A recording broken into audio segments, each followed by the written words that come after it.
বিসমিল্লাহির রহমানির রহিম। আসসালামু আলাইকুম। কেমন আছেন আপনারা সবাই? আলহামদুলিল্লাহ, আমিও ভালো আছি। আজকে আপনাদের মাঝে আমি নিয়ে আসছি বেলের শরবতের রেসিপি। তো এখন আমার হাতে যে বেলটি দেখছেন সেটা অনেক বড় একটা বেল। এই যে দেখুন, গাছ পাকা বেল। এই বেলটাকে আজকে আপনাদেরকে শরবত করে দেখাবো। যেহেতু সামনে রমজান চলে আসছে, আমরা অনেক আইটেম রাখি, সাথে বেলের শরবতটা থাকলে আরও বেশি ভালো হয়। এটা প্রচুর পরিমাণে ভিটামিন থাকে এই বেলের শরবতের মধ্যে। তো আজকে আমার এই বেলটা আমি আপনাদেরকে তৈরি করে দেখাবো শরবতটি। তার সাথে লাগবে এখানে গলা গুড় আছে, আমার এখানে নেওয়া আখের গুড়। এই আখের গুড়টা দিয়ে আমরা এই শরবতটা তৈরি করব। আপনারা চাইলে চিনি দিয়েও তৈরি করে নিতে পারেন। তার সাথে লাগবে আমাদের এখানে ঘন করা দুধ আছে 1 কাপ পরিমাণ নেওয়া। আপনারা চাইলে দুধটা স্কিপ করতে পারেন। আমি এখানে দুধটা দিয়ে তৈরি করব এই শরবতটি। এটা খেতে অনেকটাই ভালো লাগে। আর এখানে আমার এখানে ঠান্ডা পানি নেওয়া আছে, আপনারা চাইলে সাথে আইসক্রিমটাও দিয়ে নিতে পারেন। তাহলে চলুন আপনাদেরকে বেলটা আগে ফেটিয়ে দেখাই। এই যে এখন আমি এরকম শক্ত একটি হামুল দাস্তা দিয়ে নিয়েছি। এটা দিয়ে আমি এটাকে ভেঙে নেব। এখন এটা ঘুরিয়ে ঘুরিয়ে ভাঙতে হবে। এই যে দেখুন, আমাদের বেলটা ফেটানো হয়ে গিয়েছে। মাশাআল্লাহ, দেখুন এটা কালারটা কত সুন্দর, পুরোটাই গাছ পাকা। এই যে দেখুন কালারটি দেখুন। এখন আমি এটাকে বের করে নিব একটি চামচ দিয়ে। এই পাতিলের মধ্যে আমার পানি নেওয়া আছে, যে ঠান্ডা পানি, সেটার মধ্যে আমরা এখন এটা দিয়ে বের করে নেব। কিছু কিছু বেলের মধ্যে দেখা যায় অনেকটা পরিমাণ কষ থাকে, আবার কিছু পরিমাণ বেল থাকে যে তিতা হয়। মাশাআল্লাহ, এই বেলটা অনেক ভালো। দেখুন কষও খুব কম। আমি এটাকে এখন ভালোভাবে বের করে নেব পুরোটা। বের করে নিচ্ছি। আমাদের এই যে দেখুন পুরো বেলের পরিষ্কার একদম নিয়ে নিয়েছি। এখন এর মধ্যে আর কিছু নেই।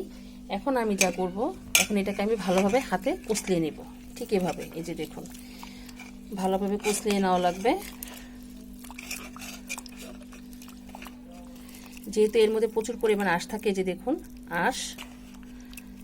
আমি এটাকে ভালোভাবে কষলিয়ে তারপরে একটা চালনির সাহায্যে ছেঁকে নেব। এই যে দেখুন আপনাদেরকে চালনিটা দেখিয়ে দিচ্ছি। এই যে আমি এরকম একটা চালুন নিয়ে নিয়েছি। আপনারা চাইলে চায়ের ছাঁকনি বড়টা যেটা থাকে, চাল ছাকার ছাঁকনি, যে কোনো একটা ছাঁকনি হলেই হবে। আমি এরকম ছাঁকনিটা দিয়ে তারপরে ছেঁকে নেব। তাহলে আমরা এটাকে ভালোভাবে কষলিয়ে নিই। আমাদের বেল পুরোটা এই যে দেখুন কষলানো হয়ে গিয়েছে। এখন আমি অন্য একটা পাতিলে ট্রান্সফার করে দিয়েছি যেন এটা ছাঁকতে সুবিধা হয়। এই যে দেখুন এই যে চালনটা নিয়ে নিয়েছি। এখন আমি এর মধ্যে পুরোটা দিয়ে দিচ্ছি। এই যে দেখুন কত আঁশ। এই যে এই আঁশগুলোকে এখন ভালোভাবে আমরা ছেঁকে নেব। এই যে চালনির সাহায্যে এভাবে ছেঁকে নিলে সুবিধা হয়, আঁশগুলো উপরে আটকিয়ে থাকে। এই যে দেখুন ঠিক এভাবে, খুবই সহজ, খুবই সহজ করা। এই যে দেখুন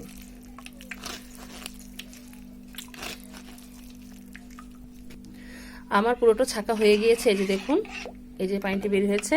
এখন এর মধ্যে যা আমাদের জাল করা দুধটা আছে সেটা দিয়ে দিচ্ছি। দুধটা দিলে এটা টেস্ট অটোমেটিক বেড়ে যায়। এই যে দেখুন এখানে যে আমার আখের গুড় নেওয়া আছে সেটা দিয়ে দিচ্ছি। আপনারা বেল অনুযায়ী চিনিটা বেশি কম করে নিতে পারেন। মিষ্টি তো মিষ্টি না হলে ভালো লাগবে না। এই যে দেখুন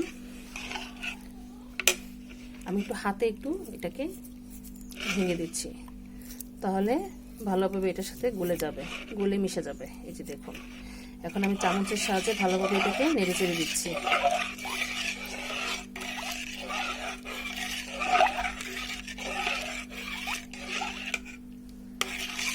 চিনি থেকে ভালো হয় গুড় দিয়ে করলে, সেজন্য আমি গুড় দিয়েই শরবতটা বেশিরভাগ সময় তৈরি করে থাকি।